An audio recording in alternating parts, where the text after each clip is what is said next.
কাশ্মীরে ফের লস্করের হানা, এক শ্রমিকের মৃত্যু হয়েছে বলে জানা যাচ্ছে, আহত হয়েছেন একজন। কুলগামের কেল্লামে পরিযায়ী শ্রমিকের উপর জঙ্গি হানা এবং জঙ্গিদের গুলিতে ছত্তিশগড়ের শ্রমিকের মৃত্যু, আহত আরও একজন। হামলাকারীদের সন্ধানে তল্লাশি জম্মু ও কাশ্মীর পুলিশের।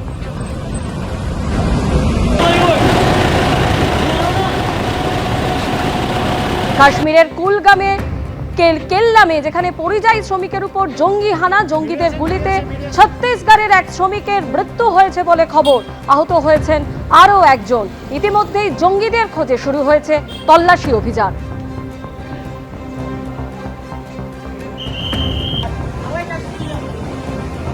কাশ্মীরে ফের লস্করের হানা, এক শ্রমিকের মৃত্যু, আহত হয়েছেন একজন।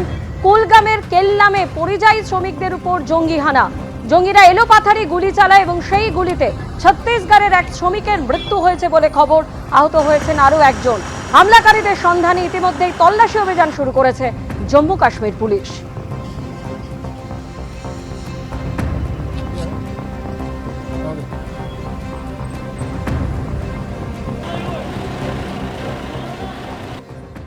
আগেই আপনাদের জানিয়েছি, বর্ধমানের জিম থেকে এক জঙ্গিকে গ্রেপ্তার করেছে বেঙ্গল এসটিএফ। তার নাম হামিম মণ্ডল।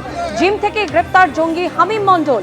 জঙ্গি শেহজাদ ভাটের ঘনিষ্ঠ এই হামিম মণ্ডল রেনেসা আবাসনে বেঙ্গল এসটিএফ এর অভিযানে পাকড়াও। নজর এড়াতে খাগড়াগড়ের ধাঁচে সপরিবারে ফ্ল্যাট ভাড়া নেয় ওই জঙ্গি। 2 মাস আগে ভাই, বোন, বাবা, মাকে নিয়ে ফ্ল্যাট ভাড়া। কখনো আইটি কর্মী, কখনো অধ্যাপকের ভুয়ো পরিচয় দেয় ওই ব্যক্তি।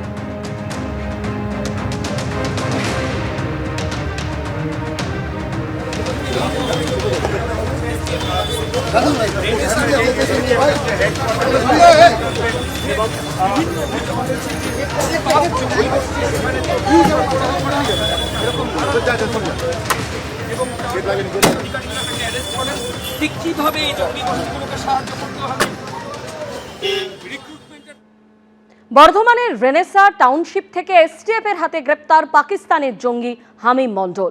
গোয়েন্দা সূত্রে দাবি, ধৃতের সঙ্গে প্রত্যক্ষ যোগাযোগ রয়েছে পাকিস্তানের জঙ্গি গোষ্ঠীর। এসটিএফ সূত্রে দাবি, ধৃত জঙ্গির থেকে মিলেছে মুখ্যমন্ত্রীর গতিবিধি সংক্রান্ত তথ্য।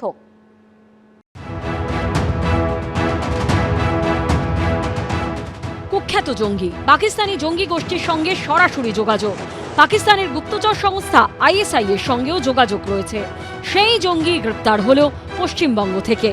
নাম হামিম মণ্ডল, বয়স 24 বছর। বর্ধমান শহর লাগোয়া রেনেসা টাউনশিপের একটি ফ্ল্যাট থেকে এই জঙ্গিকে গ্রেপ্তার করে রাজ্য পুলিশের এসটিএফ। এই বিল্ডিং এর মধ্যেই থাকতেন হামিম মণ্ডল, বাবা মাকে নিয়ে থাকতেন। গতকাল তাকে এসটিএফ এখান থেকে অ্যারেস্ট করে। এখনো পর্যন্ত এসটিএফ এর তরফ থেকে যেটা বলা হচ্ছে যে এই হামিম মণ্ডল এই আগে হাওড়ার পিলখানাতে থাকতেন। কিছুদিন আগে পিলখানাতে উচ্ছেদ হয় এবং তারপর মাস 3 আগে ফ্যামিলি মেম্বারসদের নিয়ে বর্ধমানের এই অভিজাত এরিয়াতে তারা থাকতে শুরু করেন। পাকিস্তানের বিভিন্ন জঙ্গি গোষ্ঠীর সঙ্গে তথ্য আদান প্রদান হোয়াটসঅ্যাপ এবং বিভিন্ন মেসেঞ্জারের মাধ্যমে কিন্তু এই হামিম মণ্ডল করত, এমনটাই এসটিএফ এর তরফ থেকে বলা হচ্ছে। উদ্বেগের বিষয় হলো, ধৃত জঙ্গি হামিম মণ্ডলের থেকে উদ্ধার হয়েছে মুখ্যমন্ত্রী শুভেন্দু অধিকারীর গতিবিধি সংক্রান্ত তথ্য। এসটিএফ সূত্রে দাবি, মুখ্যমন্ত্রীকে ফলো করার নির্দেশ দেওয়া হয়েছিল কুখ্যাত এই জঙ্গিকে। তাহলে কি এ রাজ্যে বসেই মুখ্যমন্ত্রী শুভেন্দু অধিকারীর উপর হামলার ষড়যন্ত্র করা হচ্ছিল? It's a very sensitive issue. এটা ইন্টারন্যাশনাল কানেকশনের বিষয় আছে, ন্যাশনাল সেফটি সিকিউরিটির বিষয় রয়েছে।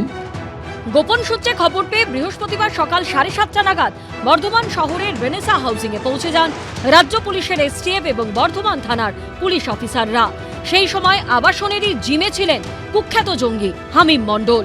পুলিশ আধিকারিকরা সরাসরি সেখানে গিয়ে তাকে গ্রেপ্তার করে। ও আপনার लगभग 2 মাস আগেই বোধহয়, সম্ভবত 2-3 মাস আগে হবে। কারা কারা থাকতো বাড়িতে?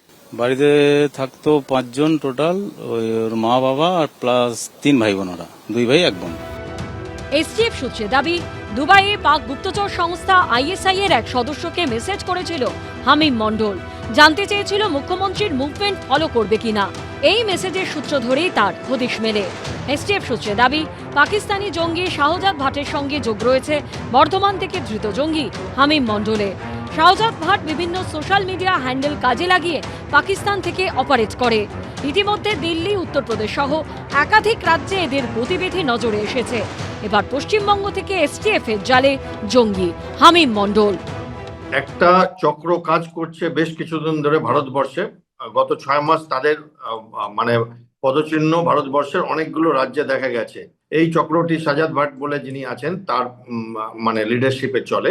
এই চক্র পশ্চিমবঙ্গে তো এখন একটা রাজনৈতিক হাওয়া বদল হয়েছে এবং পুলিশেরও একটা সজাগ স্থিতি হয়েছে, এবং এই রকম ঘটনা কিন্তু এর আগে হয়েছিল আমাদের পশ্চিমবঙ্গে, কলকাতা শহরেও হয়েছিল এবং বর্ধমানে হয়েছিল ব্লাস্টের ঘটনা খাগড়াঘরে, এবং এরকম ছোটখাটো ইন্ডিভিজুয়াল বিচ্ছিন্ন ঘটনা হিসাবে দেখা হয়েছিল, কিন্তু এগুলো সব এখন কানেক্টেড মনে হচ্ছে।